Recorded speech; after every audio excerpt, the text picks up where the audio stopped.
So we'll be continuing forward with heat and thermodynamics today. So previous lectures we have looked at the application of first law of thermodynamics into heat engines, and from that point onwards we will continue the discussion today.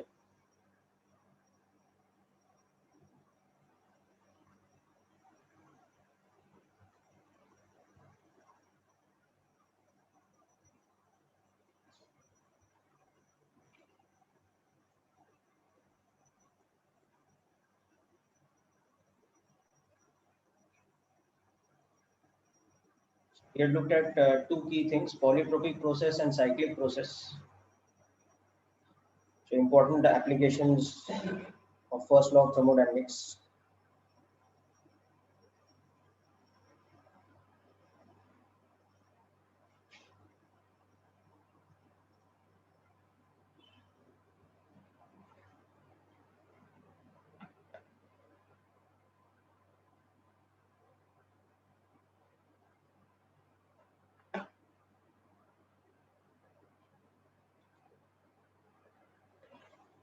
So continuing ahead with cyclic processes today, we'll understand the heat engine versus reverse heat engine in more detail.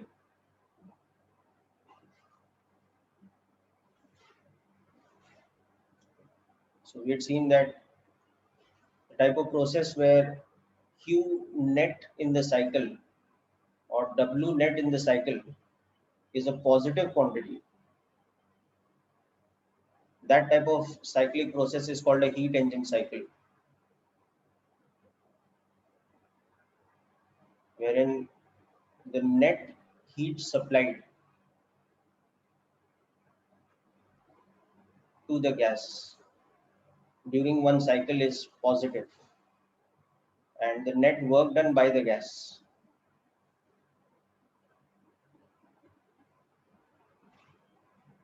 is positive. Whereas the type of cyclic process where the net heat supplied to the gas or the net work done by the gas is a negative quantity, that was a refrigeration cycle.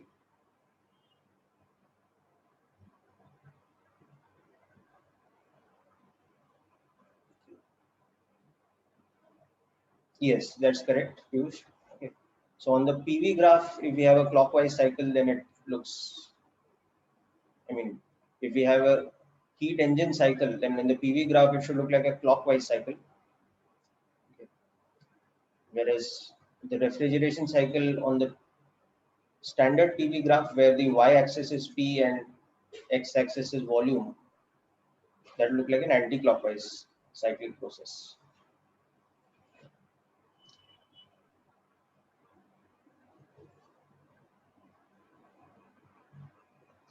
So this is what we have looked at so far. Okay, now let's look at heat engines in a little bit more detail.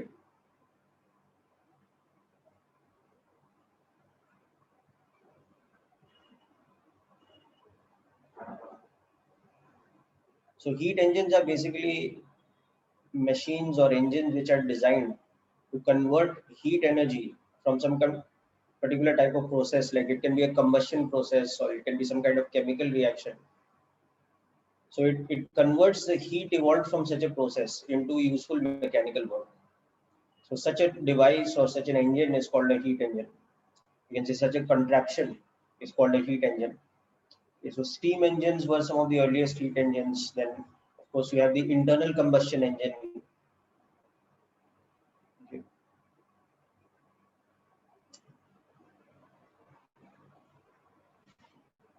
Okay.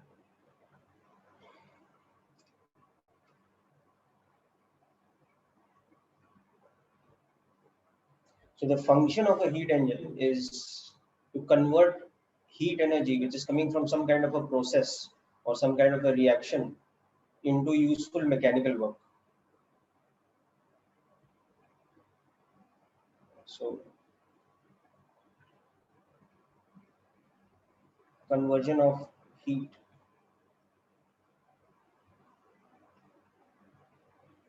into mechanical energy.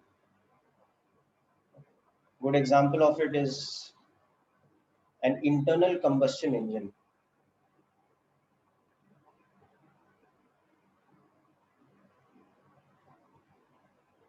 what in mechanical engineering is called ICE, or a fossil fuel engine.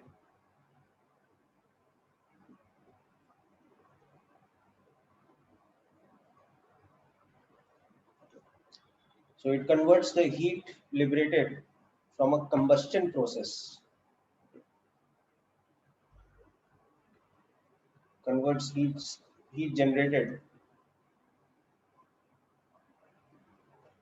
in combustion of fossil fuel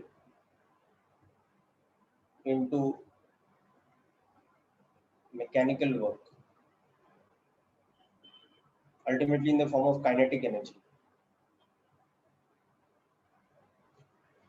Okay. Another example is something we have studied in chemistry about Carnot engine. This also converts heat liberated from isothermal processes into mechanical work done by the gas. Okay. So the typical schematic of a heat engine, the general schematic diagram of a heat engine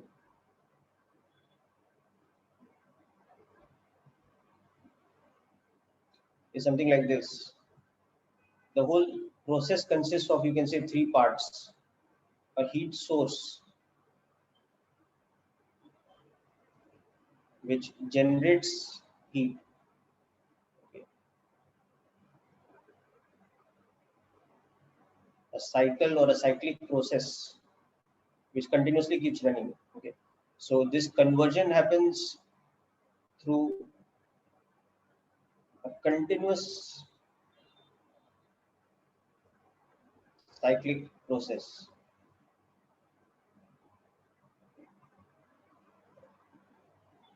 running back to back, like one cycle after the other.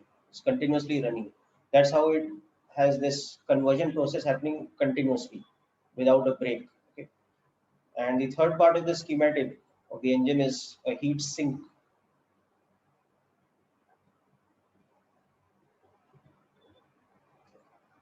So in the case of the internal combustion engine, the heat source is the combustion of the fossil fuel that is happening.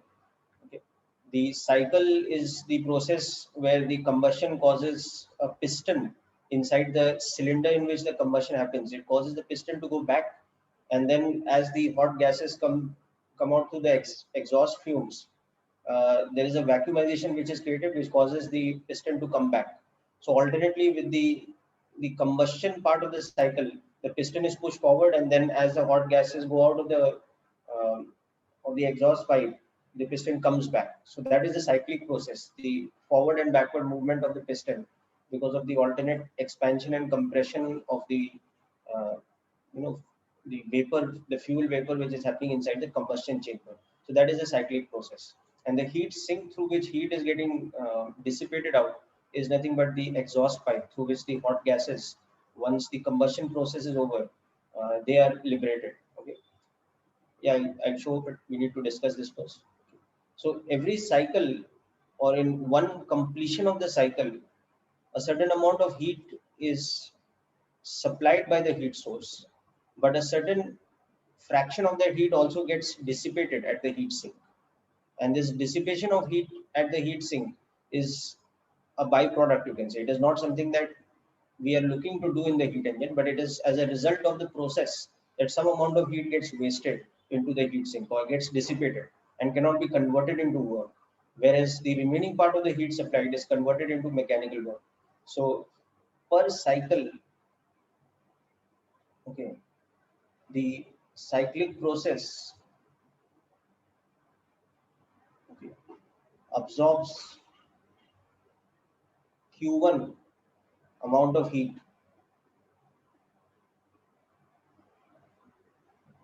from the heat source,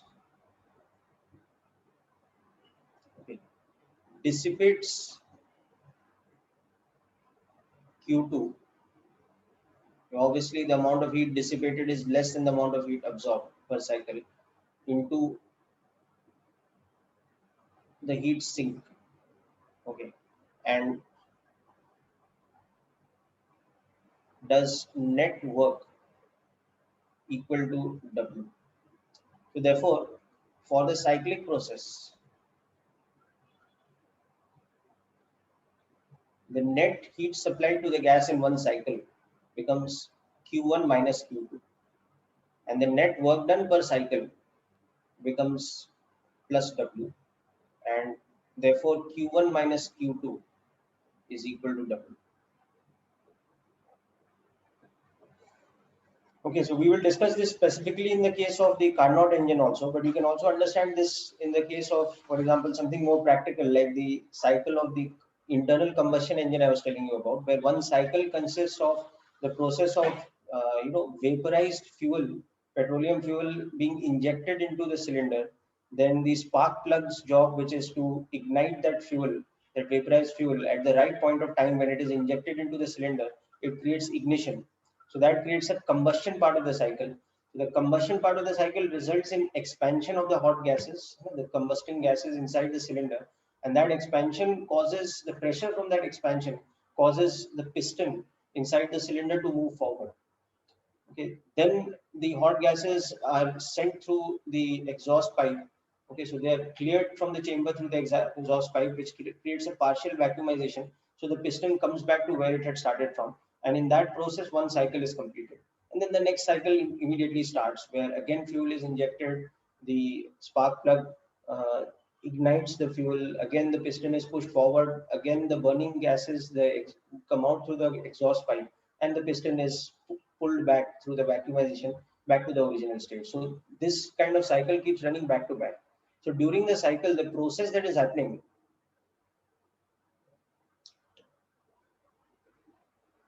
yeah, I will show the part about this. Okay. Uh, Internal combustion engine is not required for us at our syllabus level. What is required for us, Shikhar, is the application of the thermodynamics part of this. So we will not be getting into more details of the internal combustion engine. That is part of mechanical engineering. But I'm just giving you as a practical example so that you can understand better. Okay. You can of course find a lot of animations of the basic process of internal combustion engine on the internet and all that. Simplified explanation of internal combustion engine. But basically, we need to understand the thermodynamics over here more than the exact mechanical processes involved, etc. So, okay. So in every cycle, what is happening, whether it is an internal combustion engine or it is steam engine or a Carnot engine or any other type of engine, the heat engine's processes can be divided into three categories. The absorption of heat from the heat source. So per cycle, it will absorb Q1 amount of heat. Okay. The dissipation of heat into a heat sink. So per cycle, that will be Q2. And the conversion of a certain amount of the heat absorbed into mechanical work, that is W.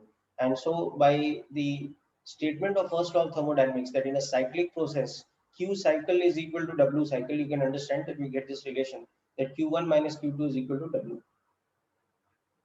Okay. So I'll just take you back to the earlier part. So you can note down the whole thing from here.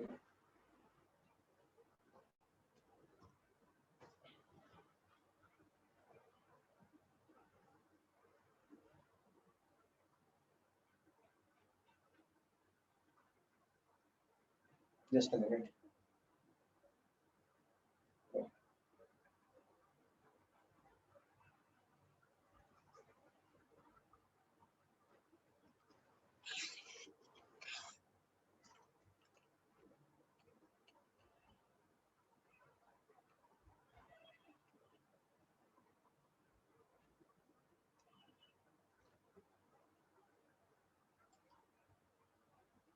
Sir, work is done on the cycle. No?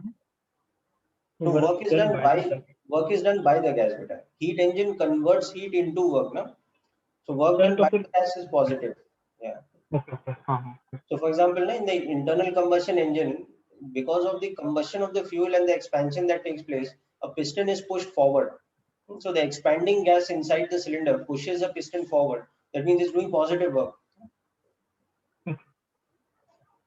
And that is the mechanical work that is used to ultimately drive the car, no? Forward. Sir.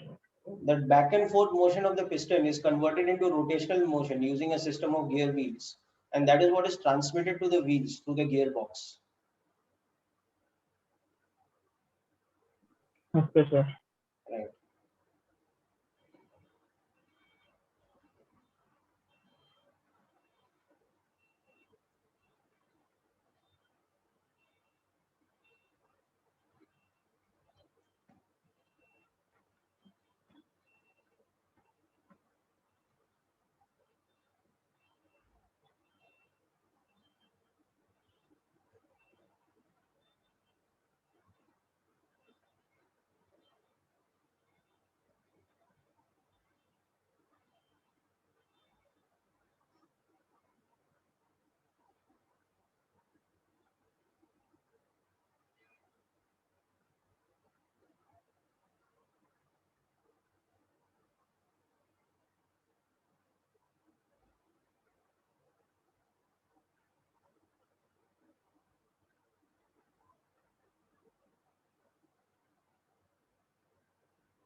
Okay, so once we understood this schematic of the heat engine, now the only thing is we need to define the efficiency of the process.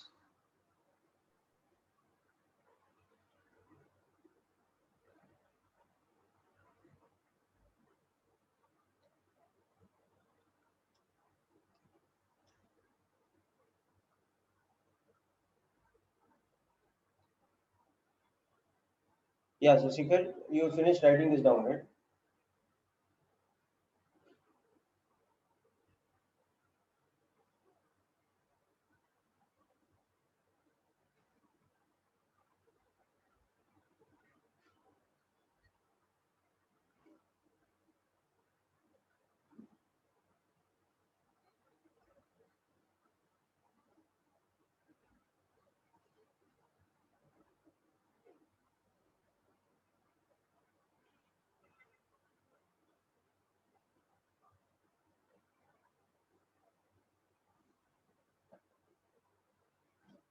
Okay, okay.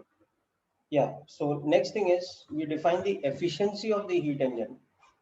So remember that this dissipation of Q2 amount of heat into the heat sink, this is an unwanted byproduct. Okay, what we want, the productive part of the cycle is the conversion of Q1 W amount of energy out of Q1 into useful mechanical work. So W is less than Q1 as you can see over here. But the more the fraction of W with respect to Q1, the better is the efficiency of the process of conversion of heat into mechanical work. So, you can say that our purpose is to convert maximum uh, percentage or maximum fraction of Q1 amount of heat absorbed into work. But of course, we are never able to do 100% of that conversion because there will be some dissipation or the other into the heat sink. Okay. So the larger the fraction of heat we are able to convert into work W, the better is the efficiency of the process. So efficiency of the heat engine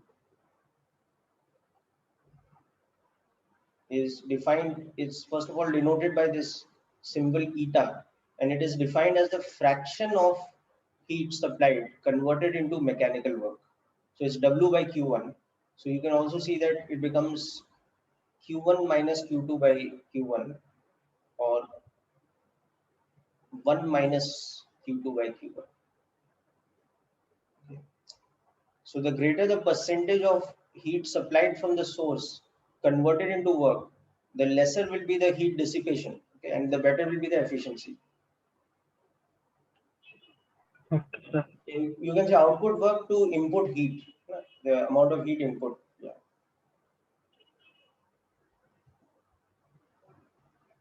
Okay, because the energy input in the case of a heat engine is in the form of heat energy.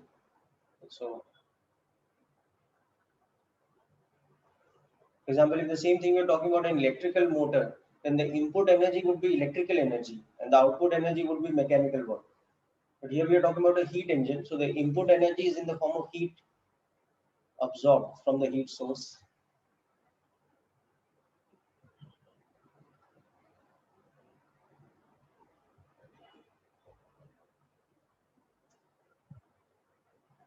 Okay. So we define efficiency like this, or we define efficiency percentage as W by Q1 percentage or 1 minus Q2 by Q1 converted into a percentage. Durgesh, that formula is applicable specifically to the this thing, to the Carnot engine, right? So that is where we come to the special case of the heat engine, which is the Carnot engine. But the general formula for efficiency will be 1 minus Q2 by Q1 because we can always have a heat engine which consists of a different set of processes, not necessarily the Carnot cycle. Exactly the point. Okay, so for Carnot cycle, we will not only see it can be written as what you have just sent me, but it can be proved why that value of 1 minus Q2 by Q1 will actually become 1 minus T2 by T1, where the heat source and the heat sink are operating at constant temperature. So the process of heat absorption from the source and the heat dissipation into the sink, these two are the isothermal processes. Whereas in between to complete the cycle, as you know, there are two other processes which are adiabatic in nature. So we are very much just coming to that next. Okay, but before we come to specific examples of heat engine, including the Carnot engine, one thing very interesting we'll see over here, the second law of thermodynamics.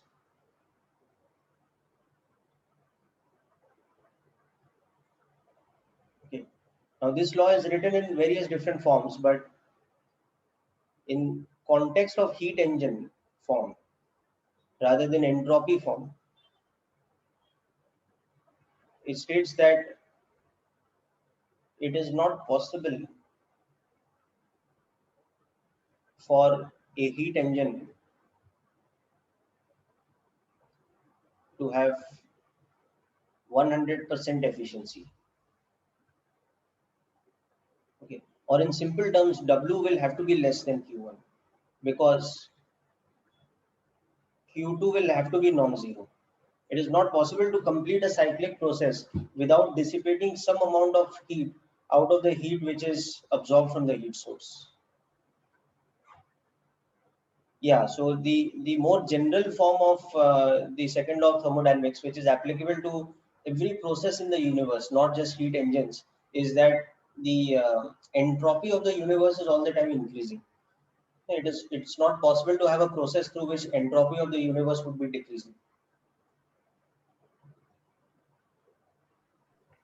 Sir, what is the efficiency of heat engine symbol? What is the? Sir वो entropy heat engine का symbol का नाम क्या है?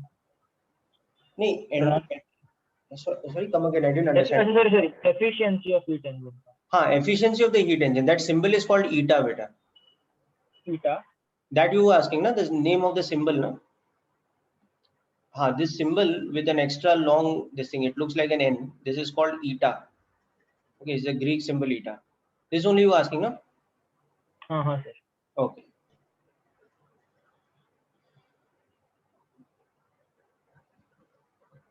Yes, exactly, views. That's correct.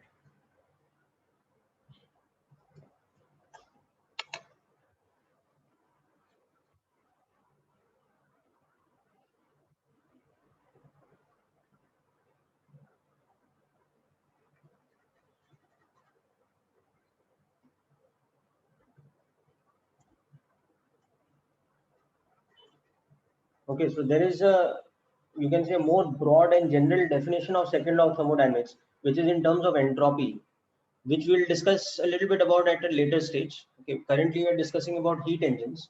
So the definition of second law of thermodynamics in context of heat engines alone is that it is not possible to have a heat engine with 100% efficiency, because it is not possible to have a cyclic process in which none of the heat absorbed from the source is getting dissipated and 100% of that heat is getting converted to mechanical work. It is just not possible.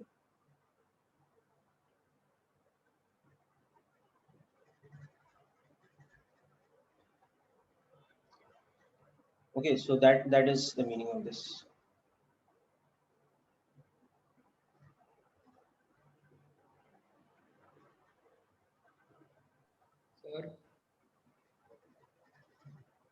Sir. Yes. So what's the maximum efficiency we have ever achieved? See, that depends on laboratory conditions, etc. In controlled laboratory conditions, we can achieve very high efficiencies. But for example, something like typical internal combustion engines, or fossil fuel engines, or even nuclear engines, etc., the efficiency is very less. It will be in the region of 30% or less, because the dissipation is pretty high. So that is something which is of a lot of interest in the mechanical engineering domain in particular, okay, and mechatronics also.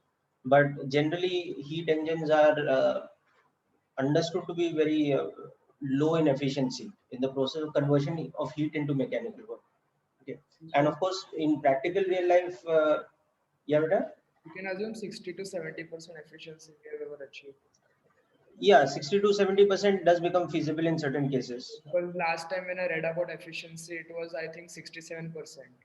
That's why I thought it might have improved over the years. Yeah, but not so much internal combustion engines. Okay, and what also happens is in practical everyday life, in engines we have to also overcome more non-conservative forces. there will be the frictional force between the various moving parts, and there'll be air resistance, etc. So all those factors further take away from the efficiency of the engine. So let's understand with some examples. Okay.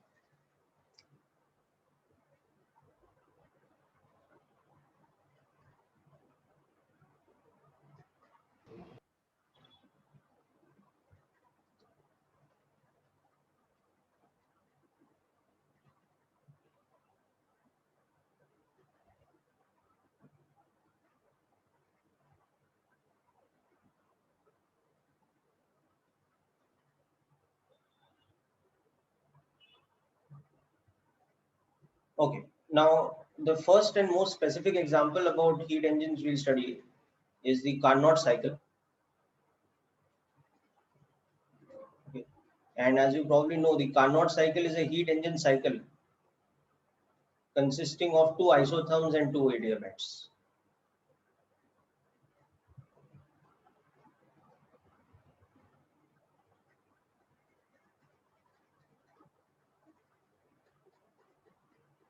So two isothermal and two adiabatic processes.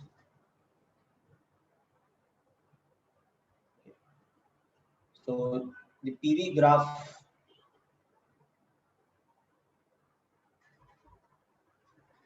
of the cycle looks something like this typically. You have an isothermal expansion, let's say A to B, which is happening at some temperature T1. So AB is an isothermal expansion. So remember, in an isothermal expansion, heat supplied to the gas will be a positive quantity and work done by the gas will be positive. Change in internal energy will be zero. Then we have that followed by an adiabatic expansion. So remember, the adiabatic curve has a steeper slope compared to the isothermal curve. So BC is an adiabatic expansion. Okay. So that means that the heat exchange during that process is zero. Yeah, Shikhar, AB is an isothermal expansion. So the temperature is constant and the volume of the gas is expanding, as you can see. So AB is part of an isotherm. Isotherms are like this, remember? These are Yes, isotherms. sir. It's just part of some isotherm, which is a general curve like this. Okay. Now, similarly, the next process in the cycle, CD, that is also an isothermal process, but it's a compression. The volume is decreasing, as you can see. So, and that is at some temperature T2, let's say. So CD is an isothermal compression. So during an isothermal compression, work is done on the gas and heat is extracted from it. So QCD will be a negative quantity. Okay. And then finally, the cycle is completed with another adiabatic process, DA, which will be an adiabatic compression. So again, you can see the volume of A is less than the volume of T. So this is an adiabatic compression. So two isotherms and two adiabats, also two expansions and two compressions. That completes the cycle. Okay. So, generally speaking, as we had discussed, that you can visualize the PV space as a collection of isotherms, as a grid of isotherms. So if these are our various different isotherms, as you come closer to the origin, your temperature is decreasing in the isotherms.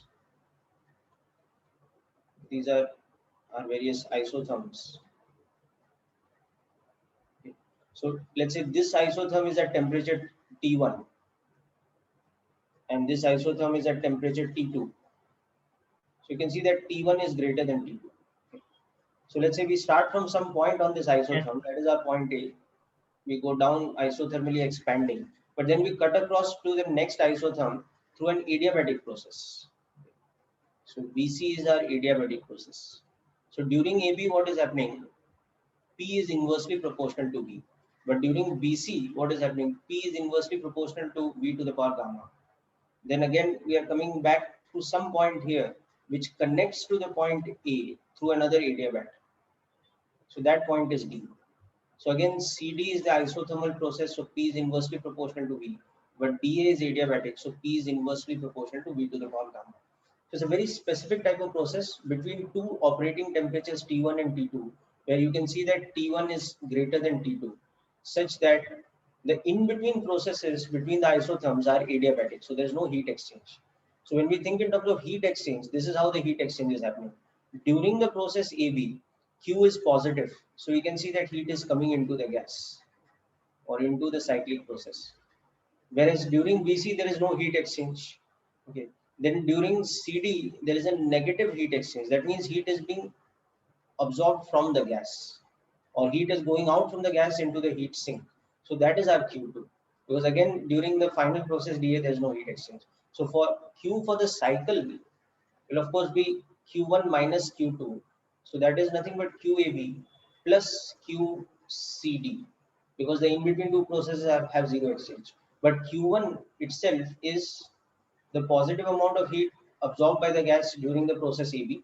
So it is given by the formula nRT1 natural log of Vp by Va. Okay. That is the formula for isothermal process. Work done is equal to heat exchange is equal to nRT log V final upon V initial.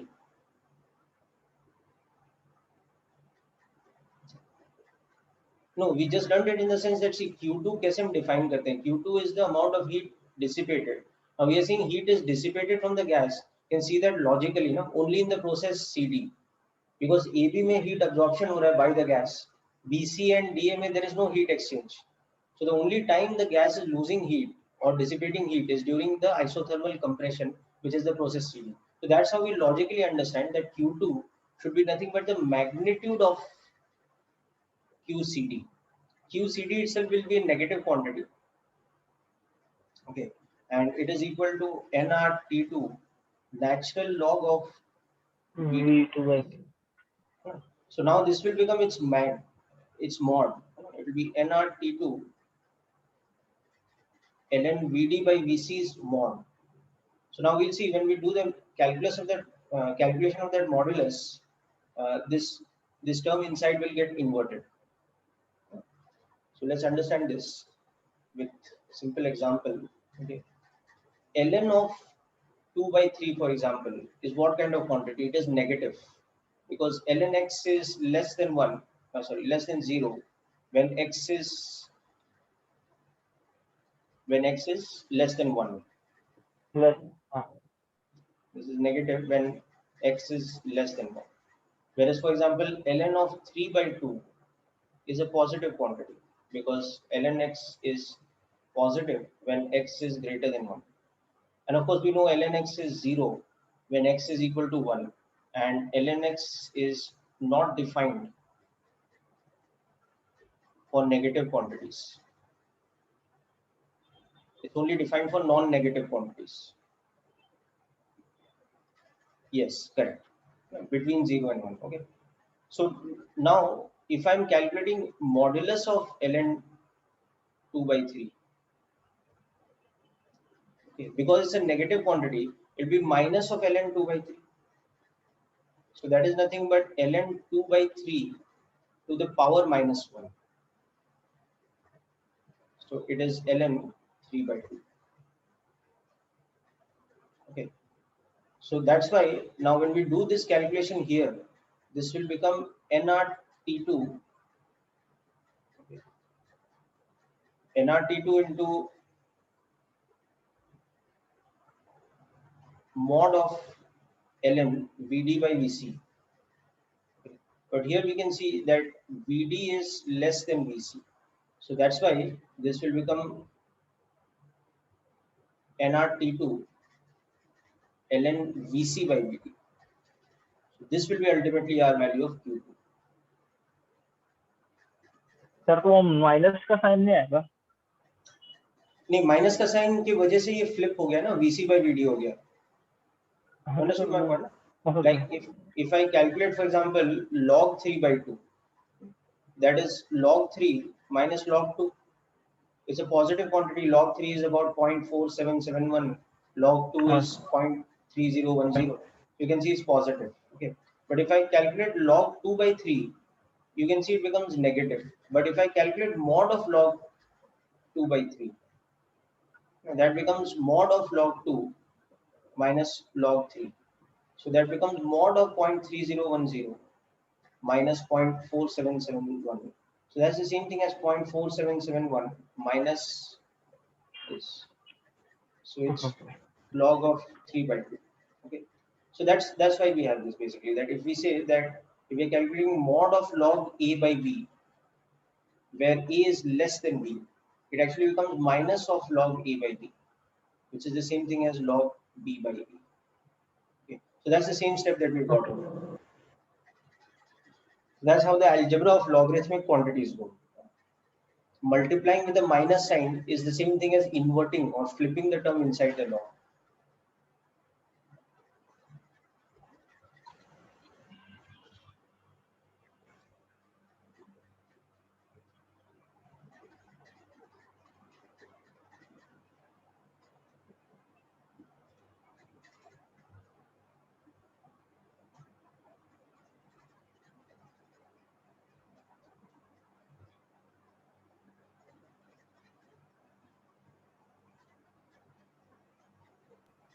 तो मुझे उसको add क्यों कर रहा है sir, A और A B और Q of A B plus Q of C D क्यों कर रहे हैं C D? Sorry come again, किसको ऐड कर रहे हैं? सर हम लोग जब क्यू ऑफ साइकिल निकाल रहे हैं तो वो Q1 माइनस Q2 होता है, तो सर हम लोग उसको Q of A B plus Q of C D क्यों लिखते हाँ, हैं? because see, Q1 minus Q2 है is because Q1 is the heat supplied and Q2 is the heat absorbed, na? So the net heat supplied in the cycle is Q1 minus Q2. Okay, You understanding the point, na? हाँ हाँ sir. So it's तो basically sir C D QAB plus negative है. QCD. QCD itself is minus of Q2. No? Okay okay, minus of QCD is a negative quantity, na, algebraically, that's why.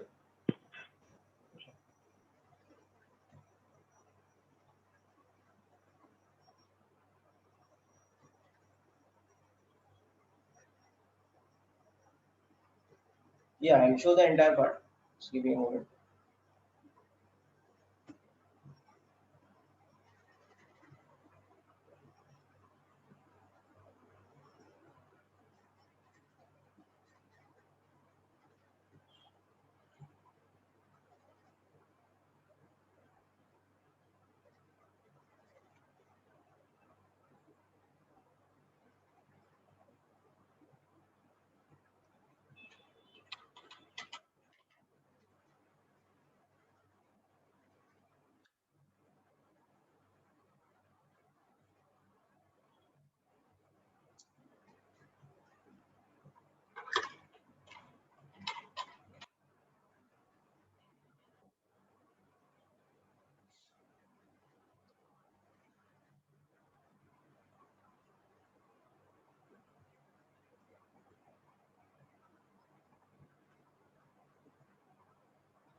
Okay, people. So I hope this part is clear. Okay.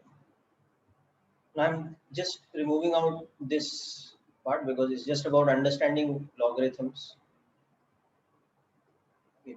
So that just shows you how we remove the mod sign and just flip the term of VD by VC into VC by VD.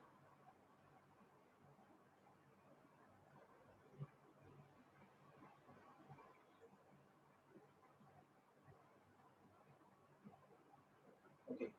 So just to conclude this, we have already written Q1 as nRT1 ln of VB by VA.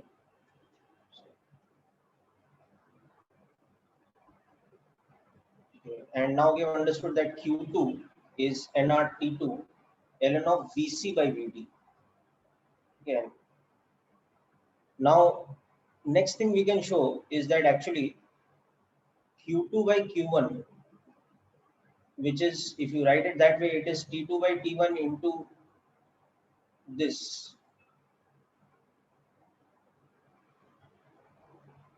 is just T2 by T1. And that happens because VC by VD ratio is the same ratio as VB by VA ratio. Now, how we know that? Let's understand. So, EB and CD are isothermal. Okay, so we have PAVA is equal to PBVB. Okay, and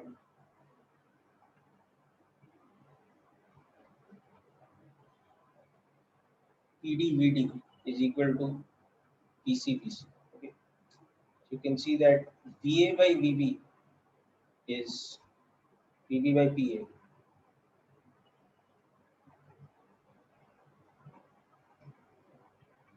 and VD by VC is PC by PD, first of all. Okay, so these are our equations 1 and 2, and they are coming from this fact that these are isothermal. They're separate isotherms, but okay. Now, secondly, we can see that BC and DA, they are adiabats. They are adiabatic processes. Okay. So we'll apply the equation of adiabats to them. So PBVB to the power gamma is equal to PCVC to the power gamma. And for the second one,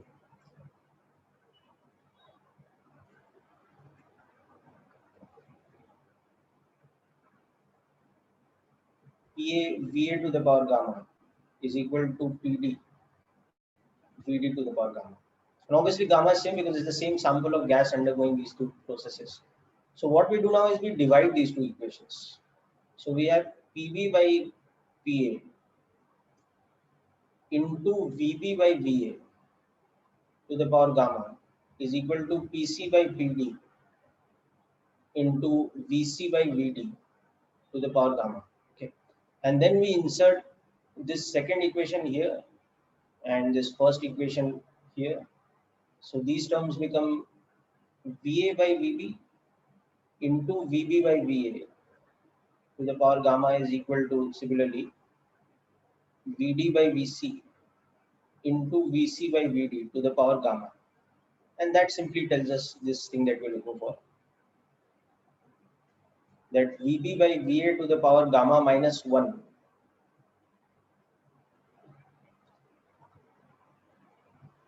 is equal to, on the other side, VC by VD to the power gamma minus 1, which means that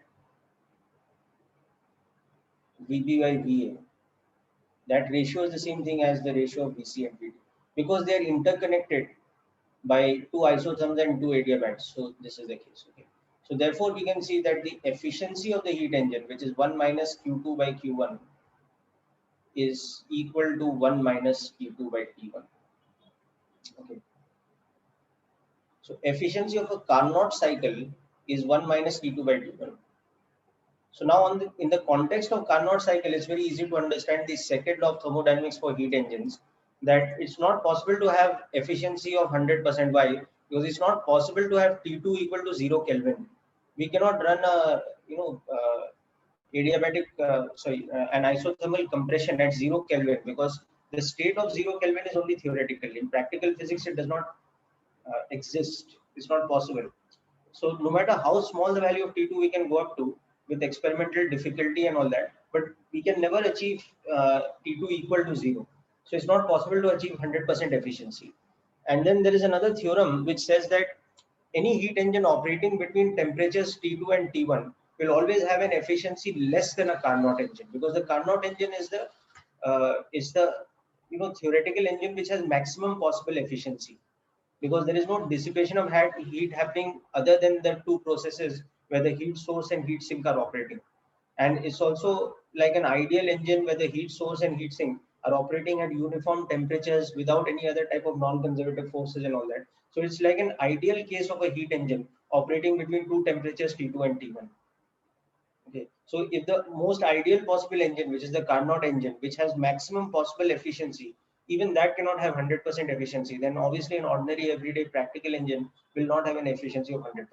So that is an informal way of proving the second law for heat engines, that is efficiency will always be less than 100%. Okay. So once again, you don't need to memorize these steps of the proof that why efficiency of Carnot engine is 1 minus capital T2 by capital T1. But definitely you need to be able to work out these kind of things yourself in numerical problems in thermodynamics. So you should be able to do these type of manipulations using the equation of isotherm, adiabat, etc.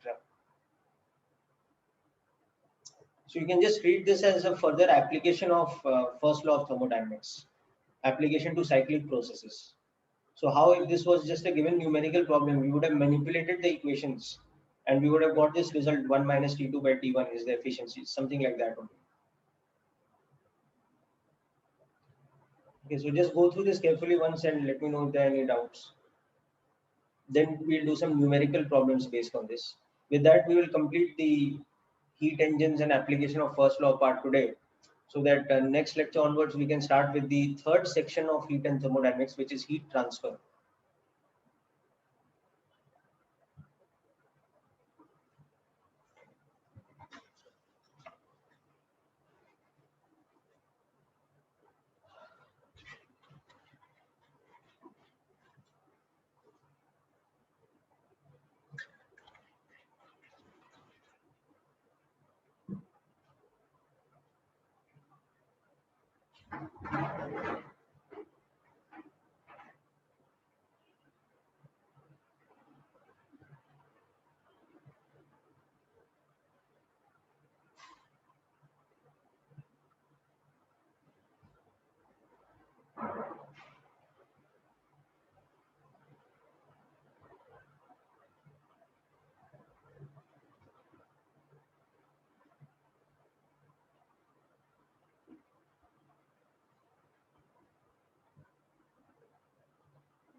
Okay, so this is something that is one of the standard applications of not only the first law of thermodynamics, but the concept of heat engines for us.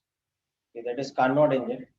The only thing you have to be careful about is when you're applying this formula, remember to substitute T2 and T1 in kelvins. Okay, don't make the mistake of substituting it in degrees C if the question is giving you the values in degrees C. So you can just additionally note that down over here so that you always remember that. So T2 and T1 in kelvins. Okay, so for example, if our heat source is operating at a temperature of 150 degrees C and our heat sink is operating at a temperature of minus 20 degrees C, then T1 we will substitute as 273 plus 150. Okay. So that will become 423 Kelvin.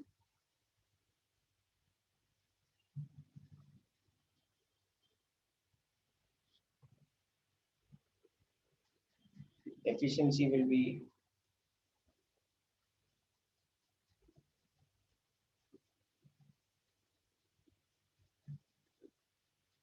this much, which if you do a rough calculation, is something like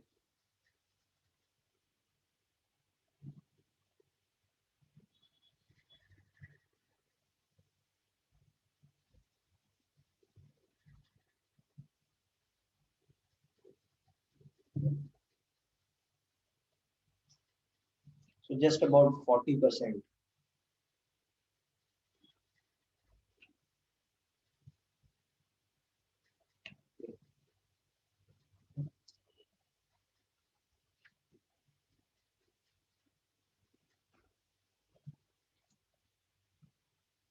Okay, let's move on to another type of question.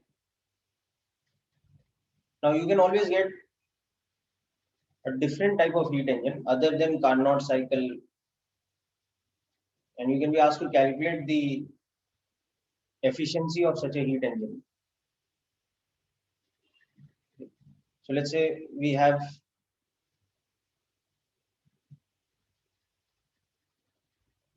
a heat engine cycle that actually consists of two isobars and two isocores.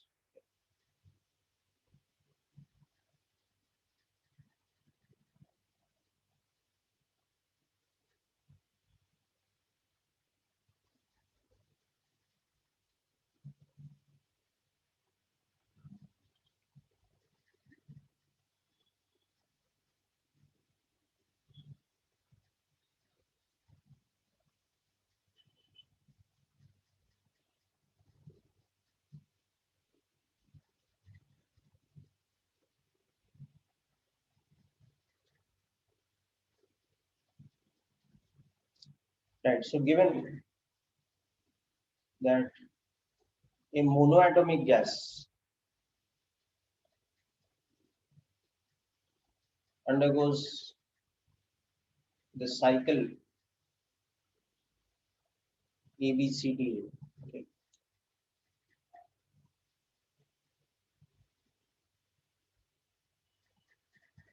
So pressure at the point A is 4 atmospheres. Volume is 1 liter and temperature is 200 Kelvin.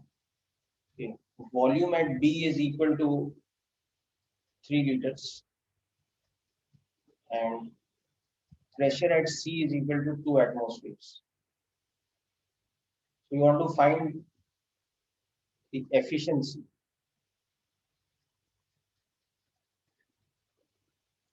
of the cycle.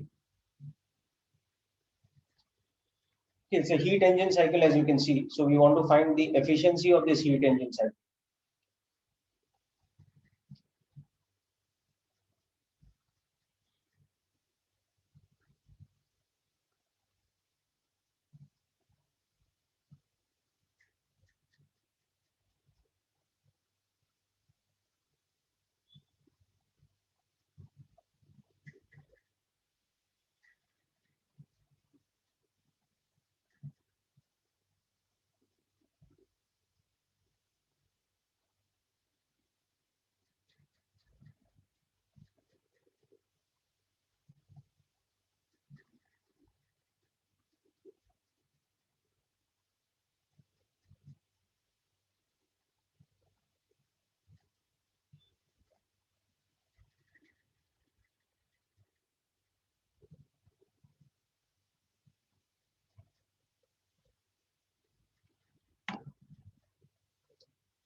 Okay, so what we first of all have to understand over here is that EB being an isobaric expansion, QAB is positive. That means heat is coming into the gas during the the process AB. Okay. Whereas BC being an isochoric cooling, you can see the temperature is going down. QBC is negative. So during the process, BC heat is going out of the gas. Okay. Then same way heat is going out during CD, whereas heat is coming into the gas during the process B.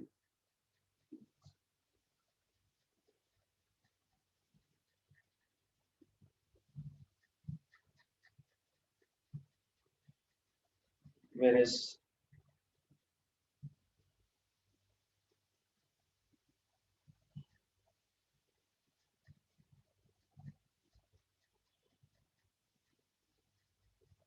like this. Okay. So from this we'll understand that Q1 will be QAB plus QB. Okay. So that is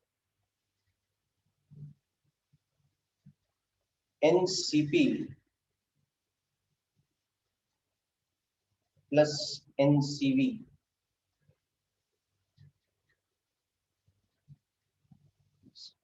Whereas Q2 will be mod of QBC plus QCD.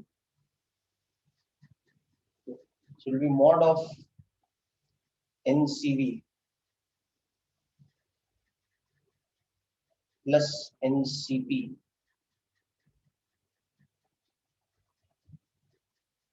So when you calculate this mod, it will actually come out to be this.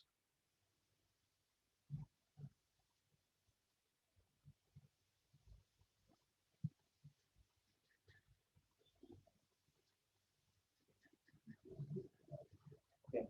So if you just visualize your PV space in terms of lower to higher isotherms, it's very easy to visualize in which process temperature is increasing, which process temperature is decreasing, and therefore it's very easy to visualize how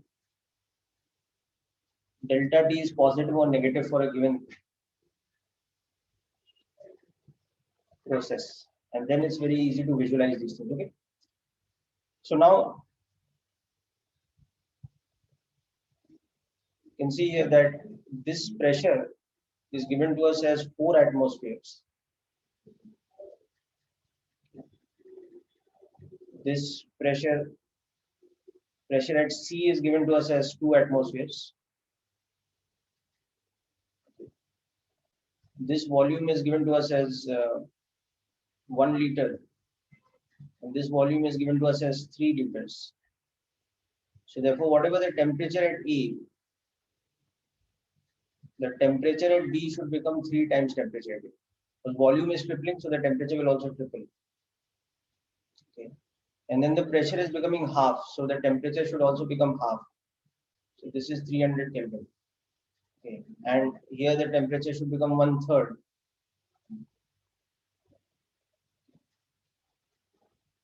So everything is known for us on this way.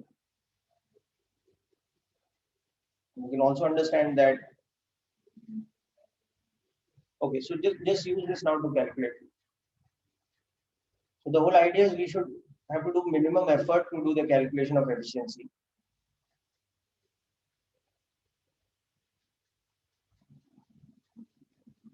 Remember, it is a monoatomic gas. So our Cp will be how much? 5 by 2R, and Cv will be 3 by 2R. So these key things you have to always keep in mind.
Sir, 45. And Okay. Yeah, Shikhar, I'll explain how I got the. See, that is the thing. No? That's why I explained in this diagram over here on the right, the isotherms. You can understand that you're going in this direction, your temperature is increasing. The arrow that I'm making, you're going from lower to higher isotherms. So A to B, you can understand that you're going from a lower isotherm to a higher isotherm. So isobaric expansion, where your temperature is increasing. So obviously Q is positive, no? Because the Q is NCP delta T. But similarly, when you're coming down from B to C, your temperature is decreasing. So Q has to be negative, because Q for isochoric process is NCP delta T. So if delta T is negative, then Q has to be negative. So these are the kind of things that you should have at your fingertips. You should be able to understand immediately from a given process. Aditya, that's correct. Okay. So you see that for a typical process like this, the efficiency is very less in percentage. So anyway, now here, what I would suggest is the easiest way to calculate efficiency is that you calculate W by Q1. So that is W by QAB plus QBC. Sorry, plus QDA. Why I'm saying this? Because W is easier to calculate. W is the area. Okay. W is WABCDA, which is nothing but the area enclosed by the loop, which is very easy to calculate because it's a rectangle. So then we don't even have to apply the formula again for Q2. Just have to understand that this area enclosed, this will be how much? This is 2 atmospheres, okay, multiplied by 2 liters, correct? So 4-liter atmosphere.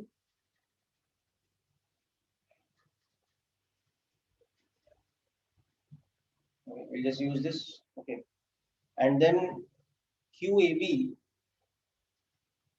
is basically this thing, NCP into TB minus TA. Okay. So that is N 5 by 2R into TB minus TA. So that we can just write as 5 by 2 times PA into VB minus VA.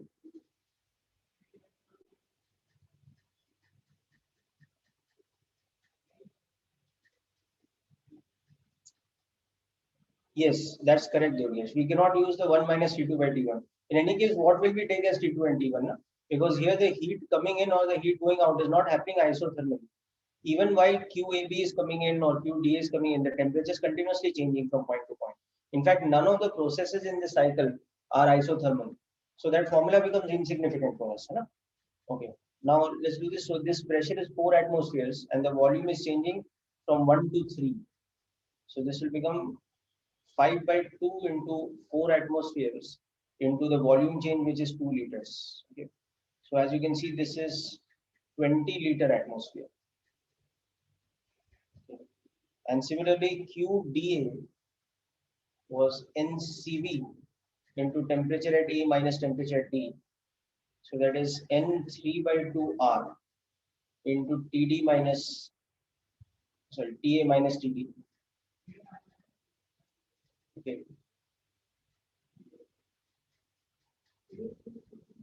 So here we can just write it as 3 by 2 times the common volume into the pressure difference was this isochoric.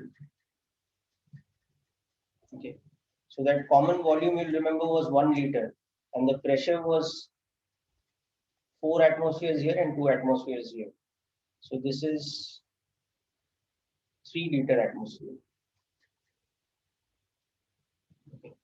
So from this I'm getting my Q1 as 23-liter atmosphere. Okay. So my efficiency is W was how much now? 4. So 4 divided by 23. Okay. So that I'll then convert to percentage. It's less than 20%, as you can see. So in my mind, this is the least number of steps of calculating the efficiency. There are several different ways by which we could have done this, but this looks like to me I've done the minimum number of steps.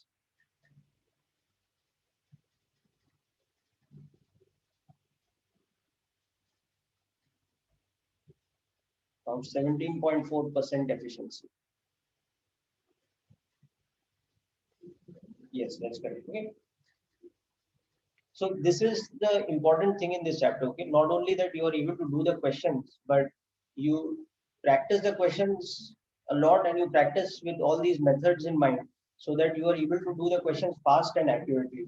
You can save time for more complicated questions from mechanics or later from electromagnetism. All these chapters, the secondary chapters in physics like heat and thermodynamics, then waves and sound, then later optics, modern physics, etc. These are chapters where you'll be able to, if you master these chapters, you can actually save time in the paper while doing the questions. Not just boost your marks, but also you'll be able to save time for other chapter questions. So for getting a good rank in the JEE level exams, both mains and advanced, it's very crucial that your efficiency in solving problems is very high. It should not be like typical heat engines. It should be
Durgesh, if you are referring to Kirchhoff's law and radiation, yes, we have that. We'll be discussing it as part of heat transfer.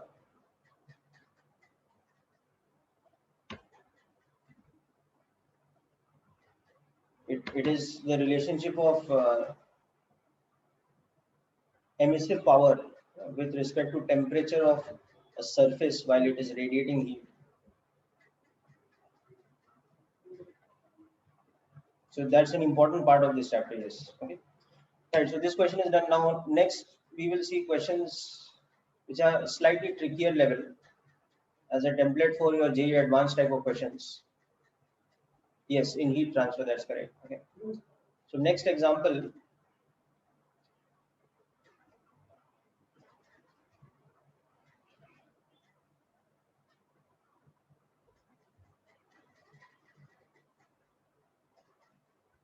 we're given a temperature versus volume graph. And in that, the first process that is happening is shown to us like this. Okay. A to B. Then next thing that is happening,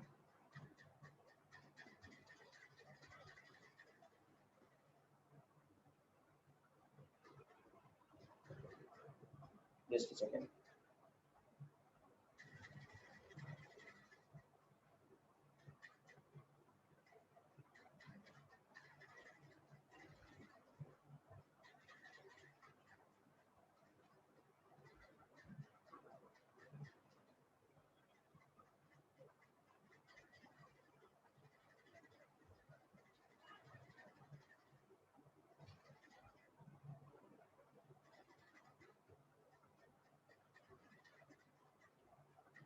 Next process which is happening is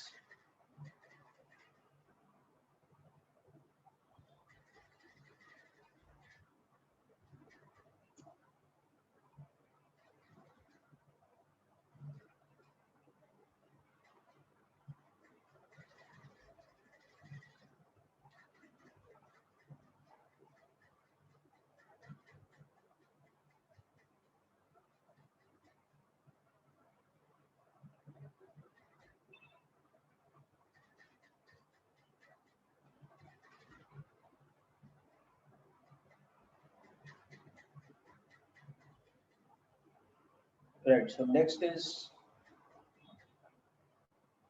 this sort of a process.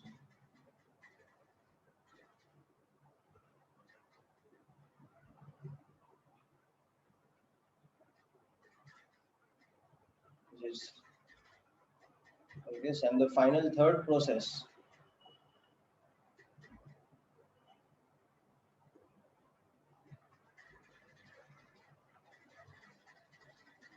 is this sort of a process.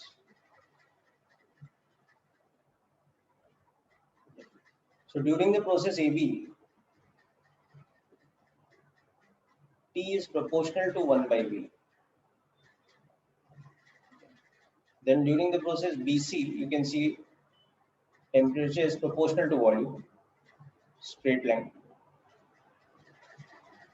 Yes, sir. And again during the process CA, your volume is constant. So it's a vertical straight line. Okay. So this is diatomic gas.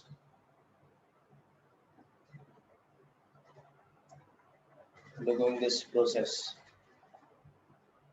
Okay.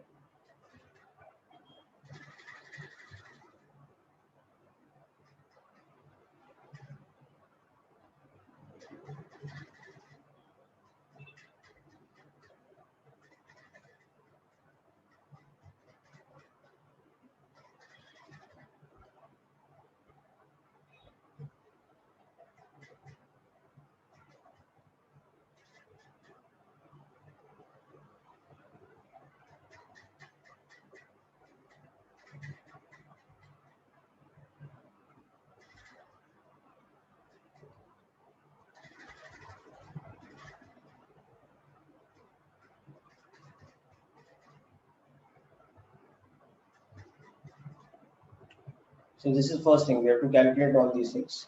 Then we have to convert this to a PV graph. Convert the ABCA loop to a PV cycle.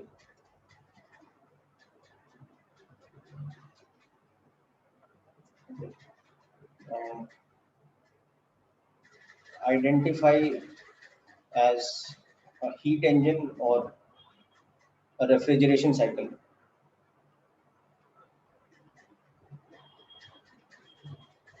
And calculate the efficiency.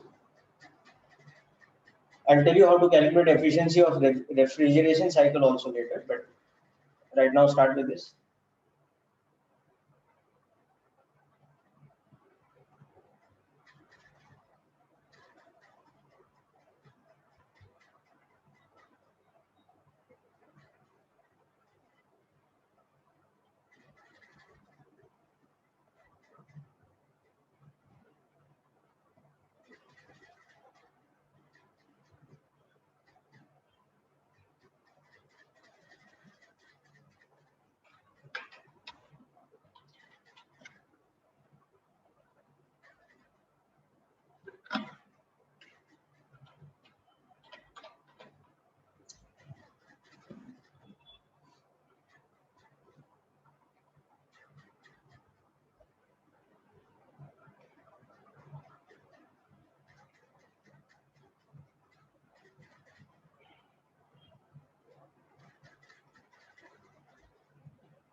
Okay, so what type of process is AB? Has anybody identified that?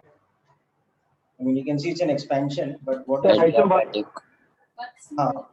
poly, iso- right? Polytropic process, you got it? Can you tell me the relation between pressure and volume? Yes, Durgesh, your answer is correct.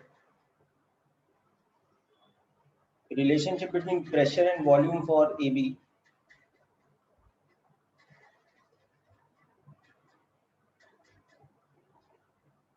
sir, PV is equal to constant. So P P is is equal to proportional 1 by V square. Very good, that's correct. So it's a polytropic process with the coefficient or the power being 2. Alpha is equal to 2, PV to the power alpha is constant.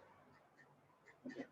So for this process, you can also see that the molar specific heat capacity will be CV plus R upon 1 minus alpha. So here it will be 5 by 2R plus R upon 1 minus 2. So it will be 3 by 2R. Okay.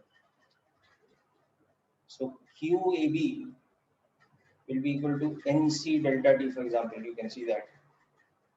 So that will be N into 3 by 2R into TB minus TA.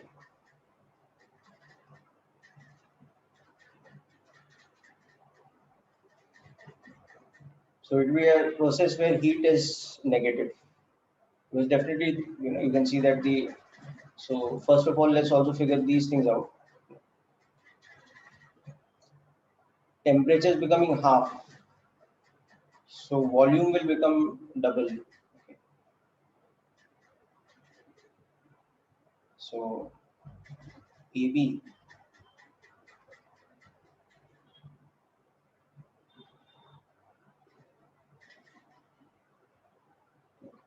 so temperature at B will become 800 Kelvin.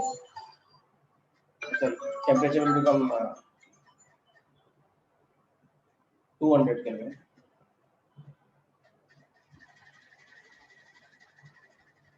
Achha, temperature we are given, so volume we have to calculate. So volume at B will become temperature half हो गया तो volume double हो जाएगा, so volume will become 2 liters. Okay.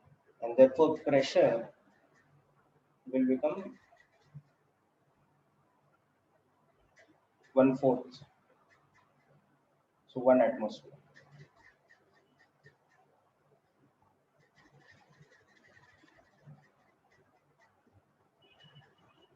Okay. Then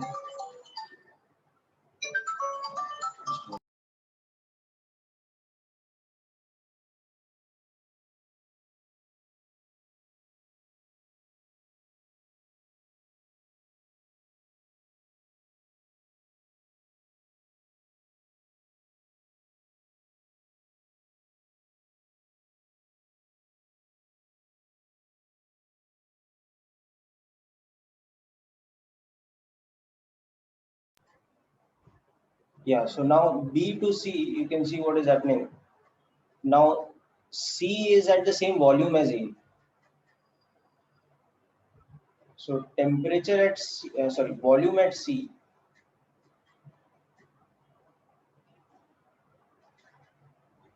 is equal to volume at A, which is equal to 1 liter. Okay.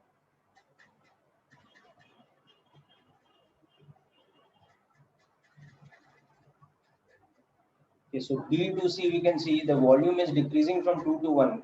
So the temperature will also decrease to half. So temperature at C should be half of temperature at B. Okay.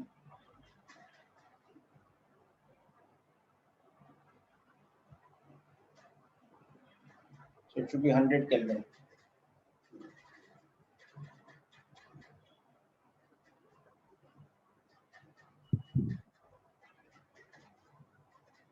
Whereas pressure at B should be equal to pressure at C. So pressure at C should remain 1 atmosphere. Okay. So that's the other thing. BC is a process where temperature is proportional to volume. That means pressure is constant. So BC is a isobaric compression, okay, whereas AB is a polytropic expansion. And finally, CA is one where volume is constant. So it's an isochoric heating type of process. Yes, very good, Parth. Okay. So I've just written all these values by using equation of state and using the process itself. So make sure you're clear with the values that I've got. Okay. I'm just once again emphasizing this in the diagram. So what was given to us was that temperature at A was 400 Kelvin. Pressure at A was 4 atmosphere, and volume at A was 1 liter. Okay. And what was also given to us that temperature at B was 200 Kelvin. Now everything else we calculated. So first thing we used is this thing, that T is inversely proportional to V and P is inversely proportional to V square. So using this, we got that the volume at B is equal to 2 liters. Okay. And the temperature at B is equal to 100 kelvins. Oh, sorry, is equal to 200. Okay, that was given. Sorry, the pressure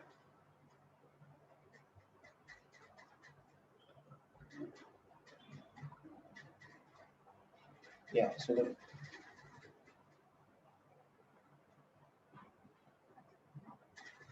the pressure at B we calculated was 1/4 of that pressure, so it's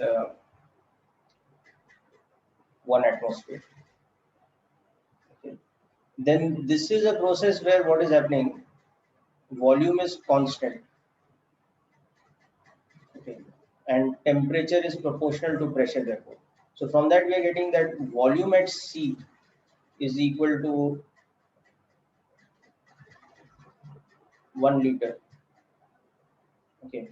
And then BC is a process where volume is proportional to temperature because this thing, because pressure is constant. So then using this, we are getting that the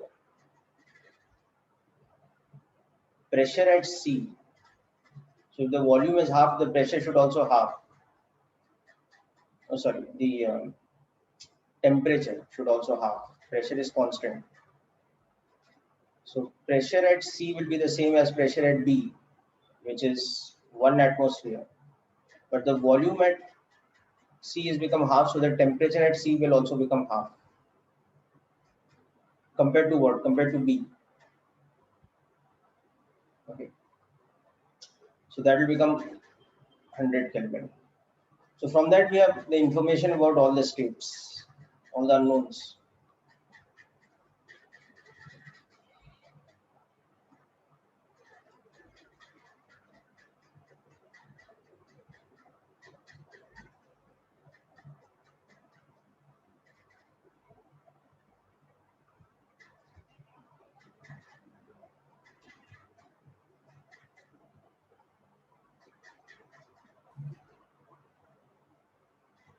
Okay. So now let us convert it to an PV graph finally. To understand why, we'll get the result that it is a heat engine and not a refrigeration cycle.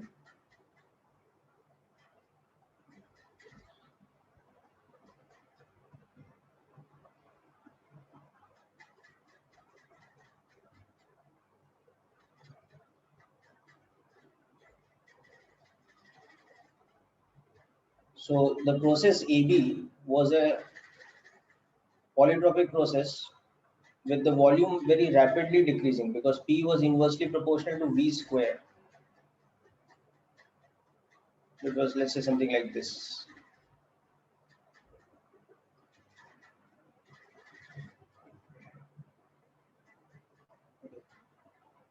So we saw that the pressure dropped from 4 atmospheres to 1 atmosphere very rapidly, while the volume expanded from 1 liter to 2 liters.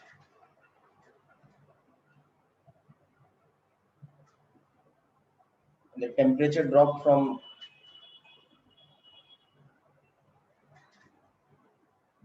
400 Kelvin to 200 Kelvin, right?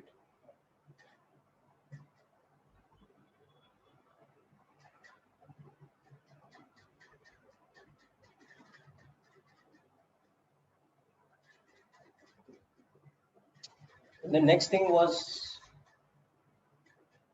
our isobaric compression, B2C.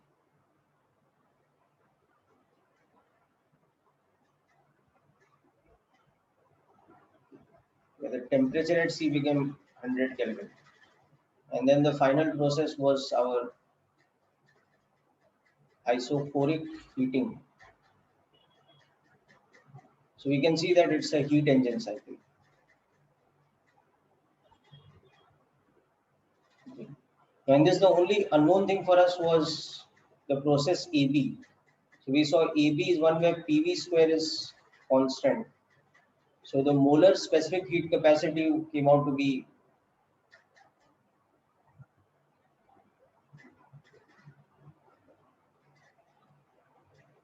3 by 2R. So QAB is NC into temperature difference. So we can see it's a negative quantity because temperature at B is less than temperature at B. So we can see that heat is actually being removed during this process. Okay. Then we can also see that heat is being removed during this process. So you can see heat is only coming in during this process.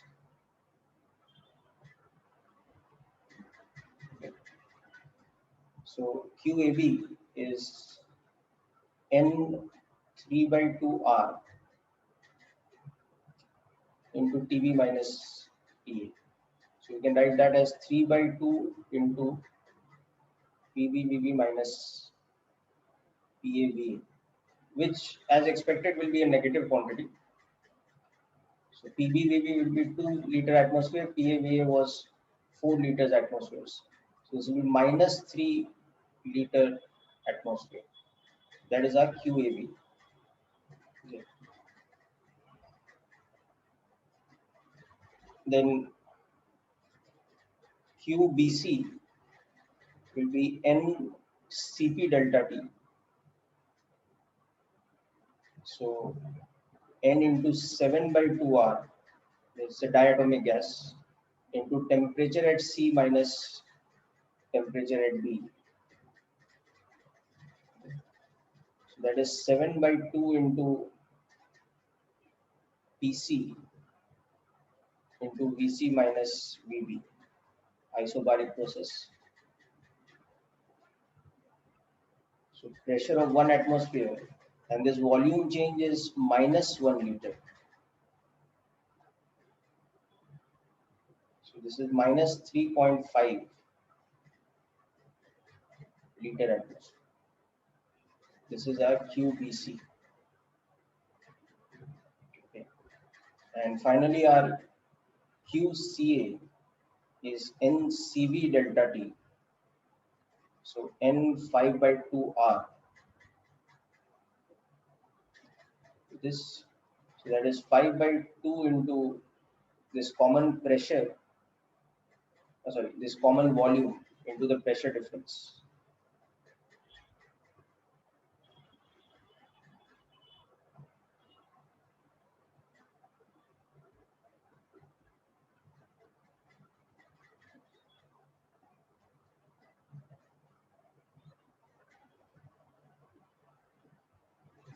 Plus 7.5 liter atmosphere. So this process will have a very poor efficiency, as you can see.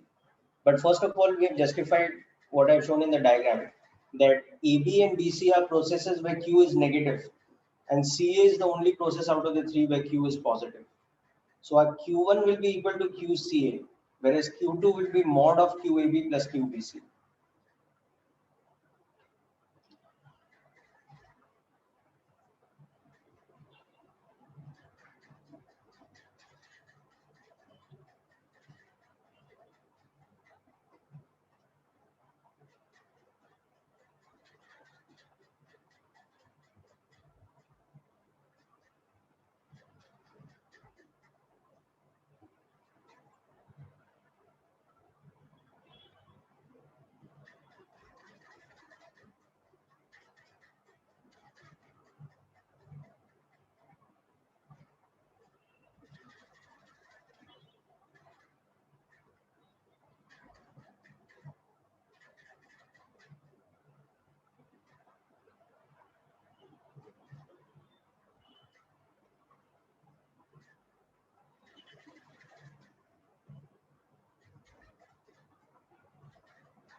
No, efficiency is not zero, but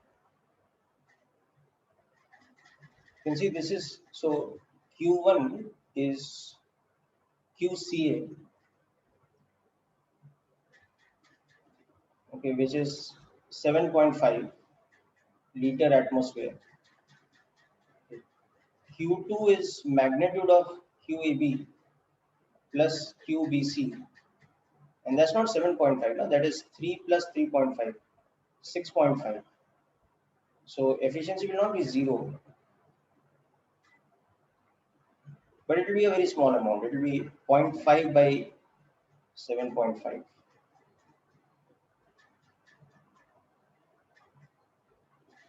Yes, sir. I made some calculation. 1 by 15. So that is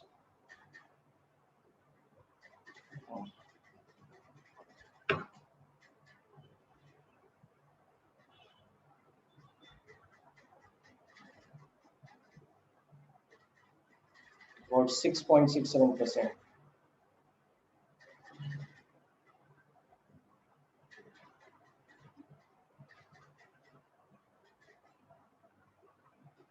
So it will be 1 by 7.5, right? It's 1 by 7.5. Yeah. Oh, sorry. Yeah. It's Q2 by Q1. correct. So it's double of this, 2 by 15. Okay.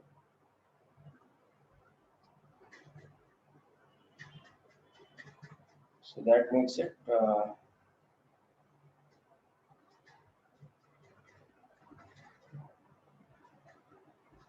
13.33%.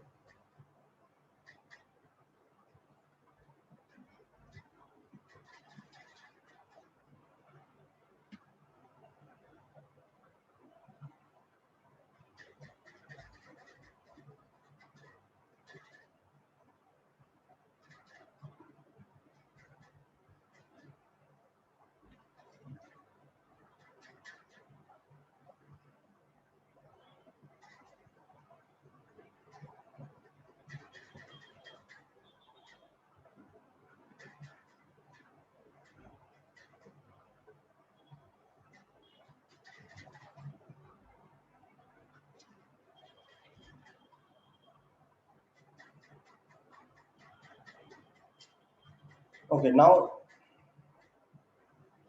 next we will look at refrigeration cycles and the efficiency of them.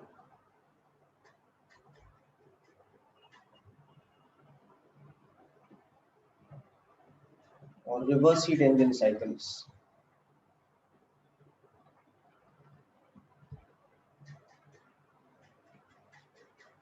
So this is the job of a compressor.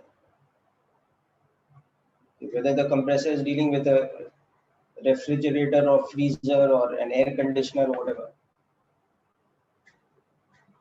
So in this kind of cycle, what happens is that mechanical work is done during the cyclic process on the system of gases.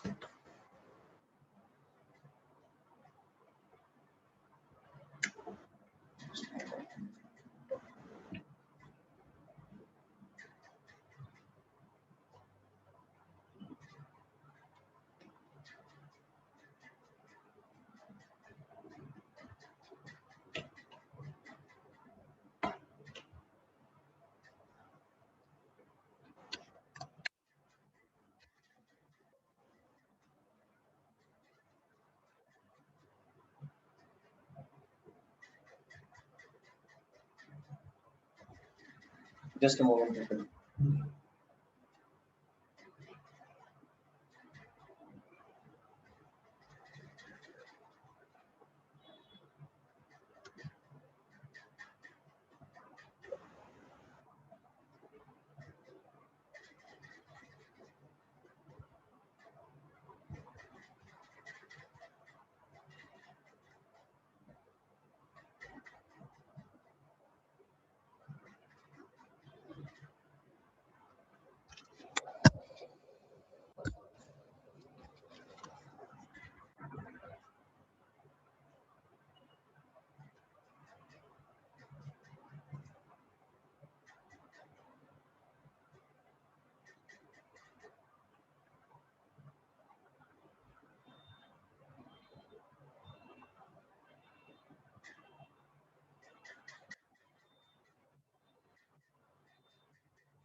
Yeah, just coming back to that point. Yeah, so a refrigeration cycle is a cycle where work is done on the cyclic process or on the gas in the cyclic process. And as a result of that, a certain amount of heat is absorbed from the gas, but also a certain amount of heat is supplied to the gas. So Q cycle is actually Q2 minus Q1, but that comes out to be a negative quantity. So net heat absorbed by the gas is a negative quantity. That means mod of Q cycle or Q1 minus Q2 heat is withdrawn from the gas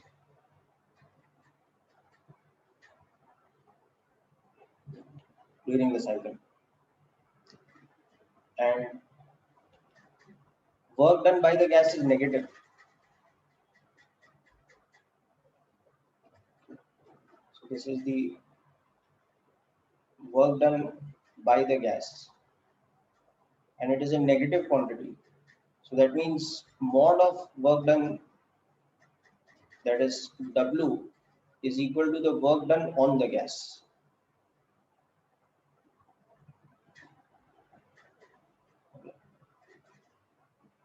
So basically this is something where work W is done on the gas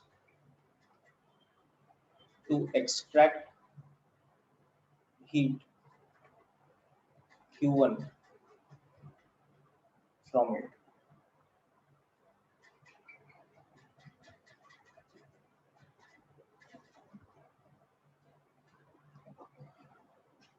Okay, so the efficiency of this process will be equal to the amount of heat extracted per unit work done.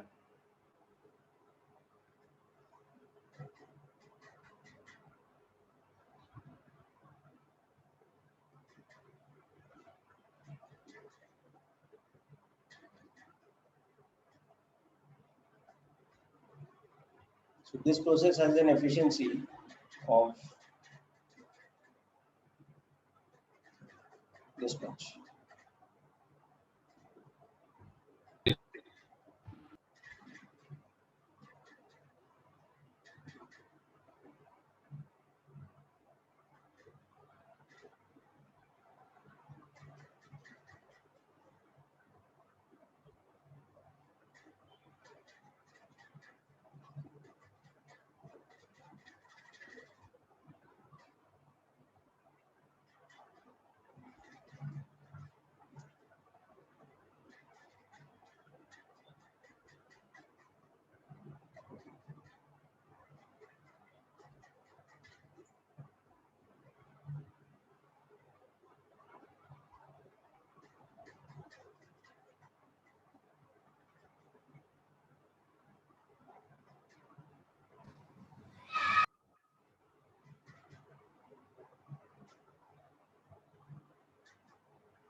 Okay, so one last thing in this, you can see that Q cycle is equal to W cycle. So this is what tells us that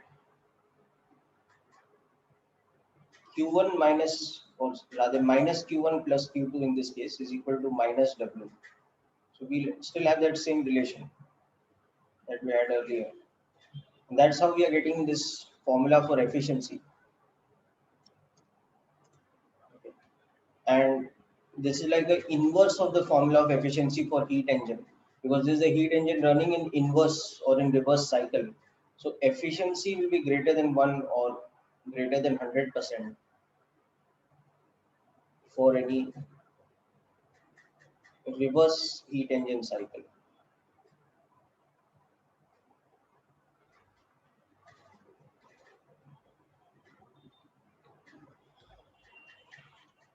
Okay, people. So with this, we come to a conclusion for this section. First law of thermodynamics and heat engines. Now, next up, we will be looking at the section of heat transfer, where we will look at conduction to begin with.